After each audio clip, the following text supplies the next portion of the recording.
You dirty, wretched thing! Foolish, poor rat! You're not even ashamed of riding this useless machine! Those were the exact words Alice, a heavily pregnant woman, spat at a poor female tricycle rider that hot morning as she raised her hand and struck the tricycle rider across the face.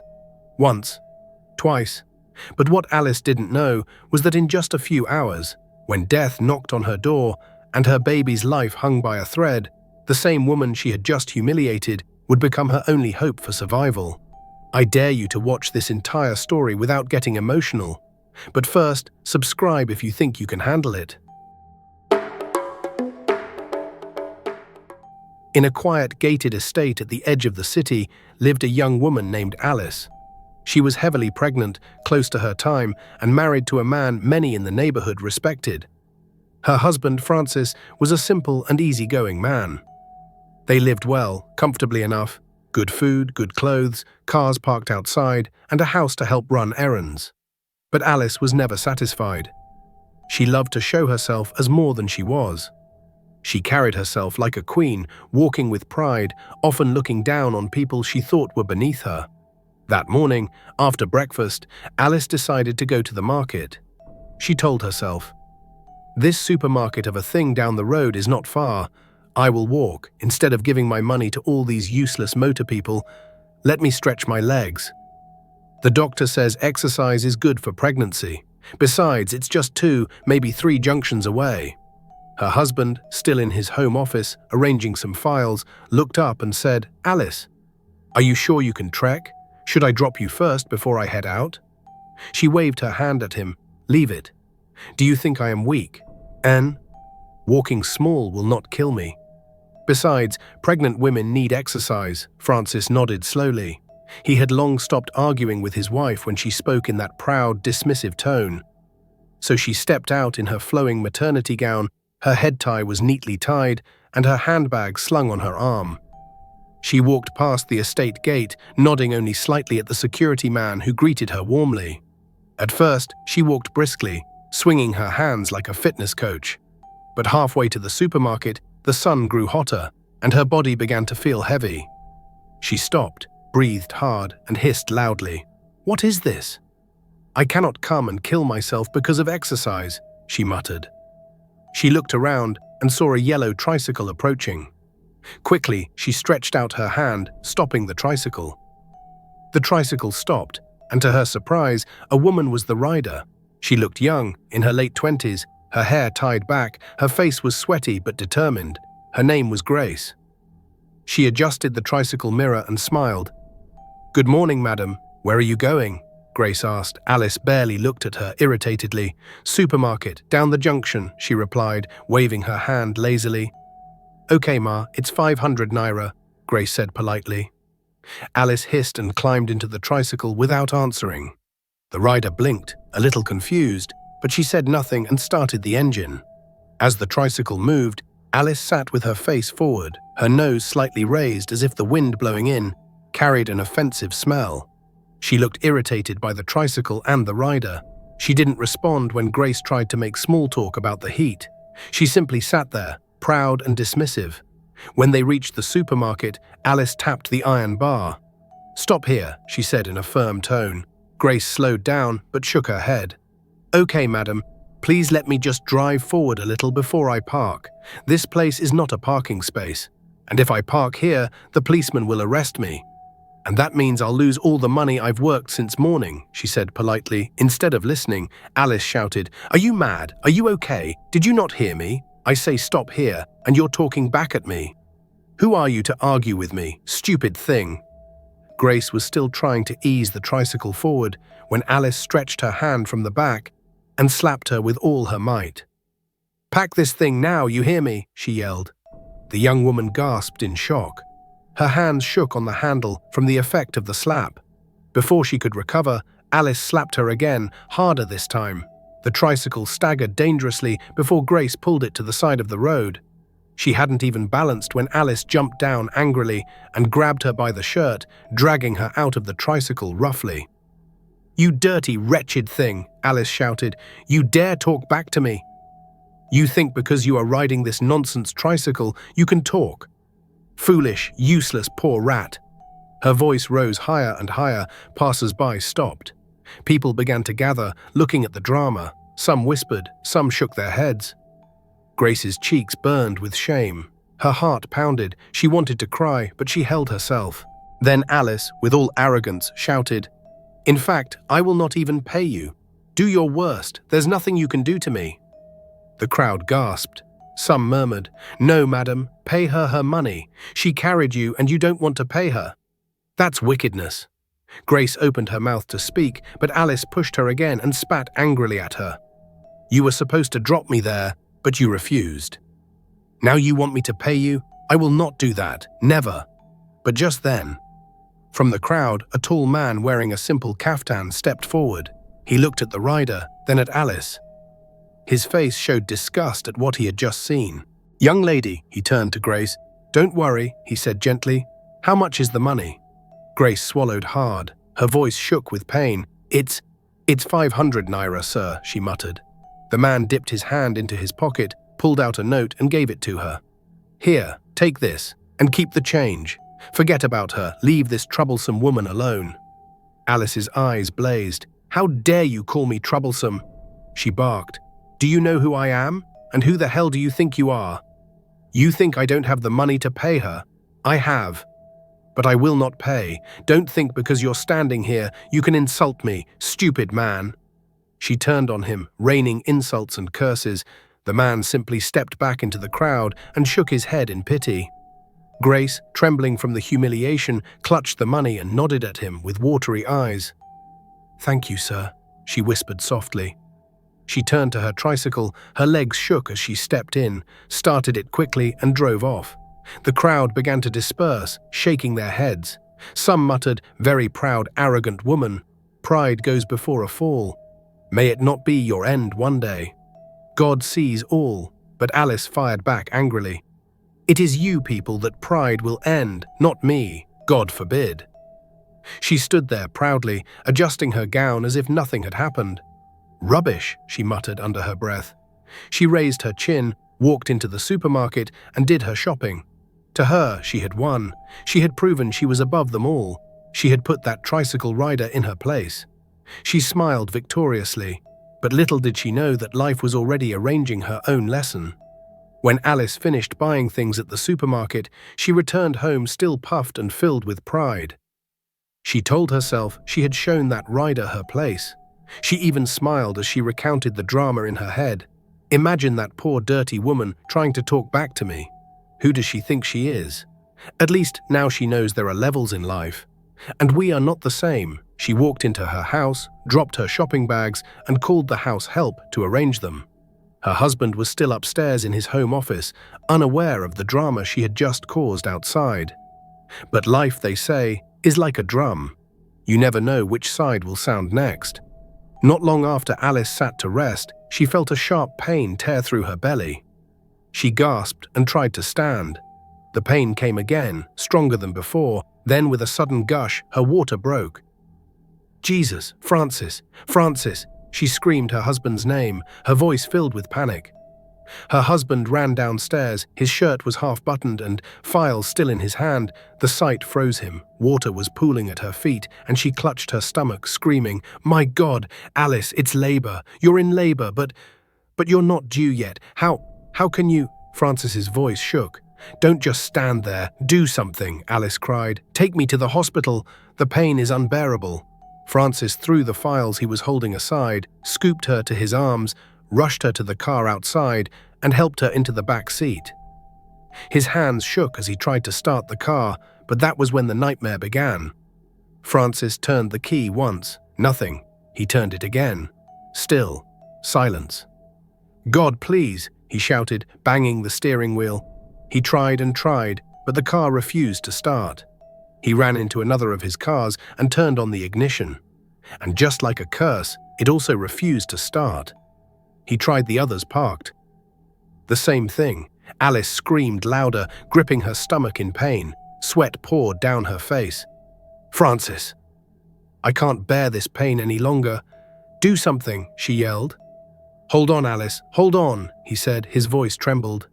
He pulled out his phone and opened the Uber app. He prayed silently that a driver would be nearby, but when the map loaded, the nearest driver was 30 minutes away. 30 minutes, he muttered in despair. That's too long. Alice can't wait. His wife screamed again, louder this time, her nails dug into the car seat. Francis, you want me to die here? Francis dropped the phone, jumped out of the car, and ran to the gate. He waved desperately at passing taxis. Please, stop, my wife is in labor. Please help us get to the hospital. But one after the other they zoomed past. Some were already carrying passengers. Some simply didn't want the stress. Francis's heart pounded. His wife's cries echoed behind him. He thought of running to the estate clinic, but it was too far. But just then, as if heaven heard his cries, a tricycle approached slowly from the junction. He waved with both hands, shouting, "Please stop! Please stop!" The tricycle slowed down and pulled to the side, and when Francis ran to it, his heart skipped. It was a woman, a female rider. The rider's eyes widened when she saw Francis's desperate face. "What is it, sir?" "You look like you need urgent help," she asked quickly. "Yes, my wife, she's in labor. My car refused to start. Uber is too far. Please, please, I beg you, come and help me carry her to the hospital." The rider looked at him, then at the passengers already sitting at the back. She didn't waste time. She turned to them. "Please, my passengers, don't be offended. I beg you, this man's wife is in labor. I need to take them to the hospital. Please forgive me, and don't be angry. You can board another tricycle from here." She quickly returned their money and helped them out. They didn't argue. They only nodded and muttered, "God bless you. You have a kind heart," before boarding another tricycle. Francis almost cried. "Thank you, God bless you," he appreciated as he got into the back seat. The rider followed him through the estate gate into his compound. But the moment they stepped into the house, thunder struck in silence. She couldn't believe who she was seeing. On the living room couch, groaning in pain, was the same woman who had insulted, called her useless, and even gave her 2 resounding slaps earlier that morning. And in that moment, Alice was also shocked to see who just walked into her house. Their eyes met. Alice froze. She blinked twice, thinking it was her imagination. But no, it was the same tricycle rider she had slapped and disgraced not too long ago. It was Grace. Before anyone could even say a word, she exploded in her arrogance again. "What? You devil, you wretched thing! Francis, why will you bring this nonsense woman into my house?" Francis was stunned, looking totally confused. "What are you saying?" "She came to help us. She's the only reason we can even get to the hospital now," he muttered. "No, I will not enter her dirty tricycle again. Never!" Alice spat, her face twisted in arrogance, even in pain.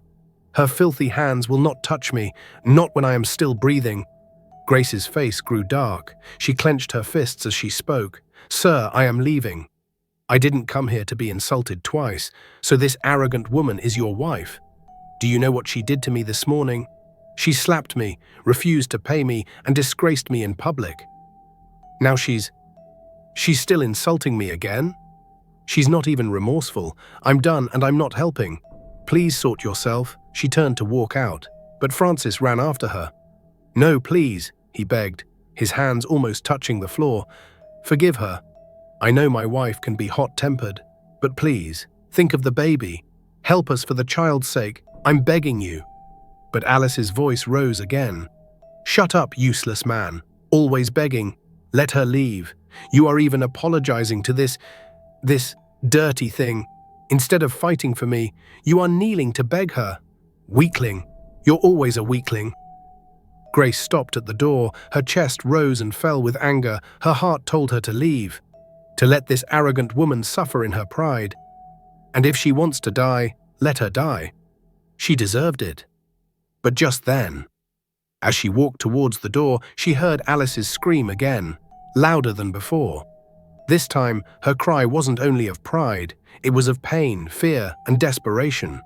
The cry of an ordinary woman wailing from the pain of nature's torture. Even their maid panicked at her madam's scream. Grace turned slowly. She looked at Alice's face, twisted in agony. She looked at Francis, with tears in his eyes, trembling like a child. Then she closed her eyes and whispered, this isn't about her. This is about that innocent baby." She walked back. Her voice was cold but firm as she spoke. "I'm not helping you because of you. I'm only helping because of the innocent child that doesn't know anything." With that, she helped Francis lift Alice from the couch, and they took her into the tricycle carefully. Alice turned her face away, still dripping in her pride, even in pain, but too weak to resist. Grace started the engine and drove fast, rushing through traffic. Her heart raced. Francis sat at the back, holding his wife, whispering prayers as Alice screamed in pain. At last, they arrived at the hospital gate. Nurses rushed out with a stretcher. Alice was wheeled inside, leaving Francis and Grace in the waiting room. Francis turned to the young woman with tears still in his eyes.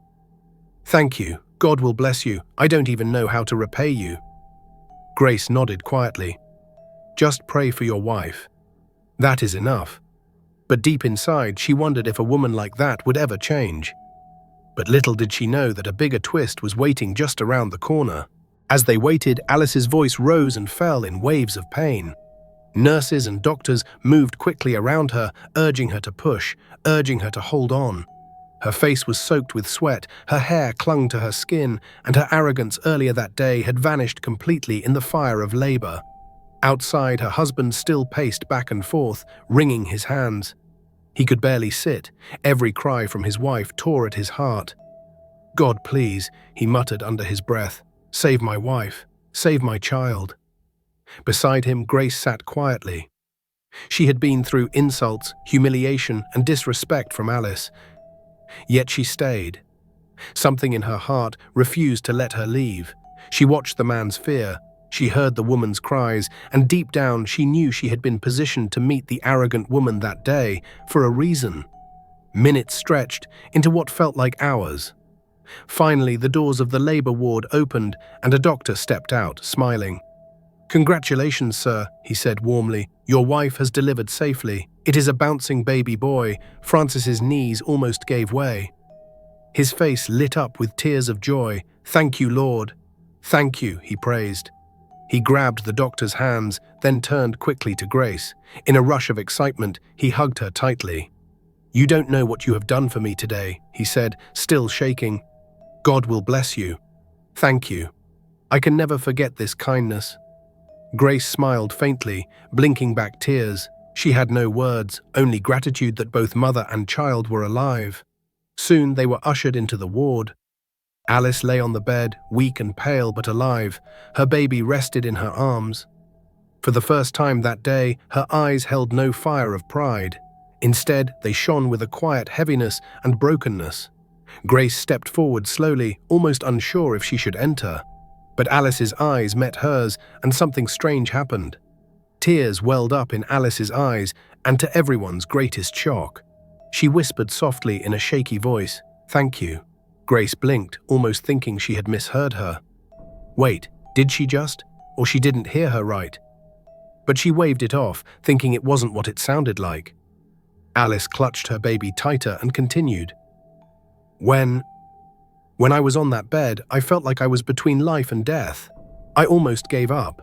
But at that moment, at that last moment, I saw your face. And then I heard a voice in my heart.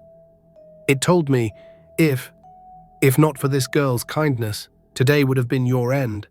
Her lips trembled. Tears welled up in her eyes as she spoke. She sobbed and continued, I was wrong. I was arrogant, and I am so sorry for the way I treated you earlier. At this moment, tears spilled down her cheeks. The proud, rich woman who had once looked down on others was now humbled. The room fell silent. Even her husband, Francis, stared at her in shock, hardly believing she was apologizing. Grace's eyes were also filled with tears. She couldn't believe what she was hearing. Alice, apologizing to her? In reality, it was really an emotional moment. She had endured shame and insult, but here was a woman broken by her own experience, confessing openly. Alice lifted her eyes again. Please forgive me, she said again. My pride blinded me. I thought money and position made me better than people like you. But today I have learnt a lesson I will never forget in my life. Francis was moved deeply. He lifted his eyes, grateful for that one encounter that affected his wife and changed her for good. He turned to Grace and bowed his head slightly. "On behalf of my wife, please find it in your heart to forgive her for what she'd done. I truly apologize. I know sorry is not enough, but I am grateful beyond words for what you did today. You saved 2 lives, my wife and my child. Thank you so much." Grace shook her head gently. "I didn't do it for her, sir," she muttered. "I did it for the innocent child. But I forgive her." This moment, Alice broke down completely, sobbing quietly, whispering prayers of thanks. Francis reached into his pocket, brought out a neat business card, and handed it to the young woman. "Please," he said firmly, "come and see me at my office next week, Monday. Don't fail, and I will also like to pay you the money she didn't pay earlier." But Grace shook her head immediately. "No, sir," she said. "Someone already settled that." "Okay. Please, have my card." Francis stretched out his hand. "This is not just about the money she refused to pay. Someone already settled that, I know. But this is bigger. I want to show you how much I appreciate what you did for my family today." Grace hesitated, staring at the card. For a moment she wanted to refuse, but Francis looked at her with pleading eyes. She nodded calmly, then finally took it and whispered, "Thank you, sir." Francis smiled through his tears. "No, I should be thanking you for everything you did for us. Thank you." He turned to his wife and smiled gently. As the baby let out a soft cry, everyone turned. Grace stepped closer, looked at the child, and gave a small smile. Alice stared into the face of the woman who had saved her from dying out of arrogance that day. And for the first time since in the morning, she managed a weak but genuine smile. The following Monday, Grace stood in front of a towering glass building. The name of the company gleamed on the wall in bold letters. She held the business card tightly in her hand, her heart raced. She had never stepped into such a place before. For a moment, she almost turned back. "What am I doing here? This can't be for someone like me," she whispered. But then something she couldn't explain stopped her. She took a deep breath and pushed herself through the wide glass doors. At the reception, the young lady on duty took one glance at the card and immediately straightened her posture. Without asking further questions, she led Grace upstairs to the top floor. As soon as the elevator doors opened, the receptionist told her, "Please, go in. The CEO is expecting you already." Grace swallowed the lump in her throat and knocked. Then she pushed the door. The moment it opened, her eyes widened. Sitting there, with a broad smile, was none other than Francis, Alice's husband. She stopped dead in her tracks. You're the CEO?" she stammered. Francis nodded with a warm smile. "Yes, I am." "Welcome." Her knees almost buckled. She had helped him in desperation, thinking he was just another troubled husband. Never in her life did she imagine that the man she carried in her tricycle, the man who begged her with tears in his eyes, was the CEO of this mighty company. "You came," he said kindly, extending his hand. "Please, sit." She stared at the spacious office. Her palms became wet with sweat, her eyes glanced around in disbelief. Francis looked at her carefully, then spoke gently again. "How have you been?" he asked. "Fine, thank you, sir." "How is your wife and the baby?" she asked softly. "They are fine, all thanks to God, and to you. By the way, what is your name?" he finally asked. "My name is Grace, sir," she answered quietly. He smiled. "Grace, a beautiful name. That day at the hospital, God's grace was shown through you to my family." She lowered her gaze, trying to hold back tears. "Tell me," he continued gently, "why are you riding a tricycle? Are you a graduate?" "I am, sir. I graduated 4 years ago. I searched everywhere for a job, but no one helped me. Some wanted favors I could not give, others tried to take advantage of me. I refused, so I bought a tricycle on hire purchase. At least it fed me, but it has not been easy." For a long moment, Francis was silent. Then he leaned forward, his voice was calm but firm. "Grace, your story touches me. You had every reason to walk away from my wife that day, but you chose compassion. And that one choice saved her life, and my son's life. I will never forget. He opened a drawer and brought out a file. Sliding it across the table, he said, "From today, you are no longer a tricycle rider. I want you to work in my company. This file contains your appointment letter as my personal assistant in charge of special projects. Your starting salary is 500,000 naira a month, plus housing allowance. You will also be assigned an official car." Grace froze. Her mouth opened, but no words came out. Tears blurred her vision as she placed both hands on her chest. "Sir, me? A tricycle rider?" she stammered, unable to believe what she just heard. Francis shook his head firmly. "No, not just a tricycle rider. You are a graduate, a woman of integrity, and above all, a woman of kindness. It's time the world sees you for who you truly are."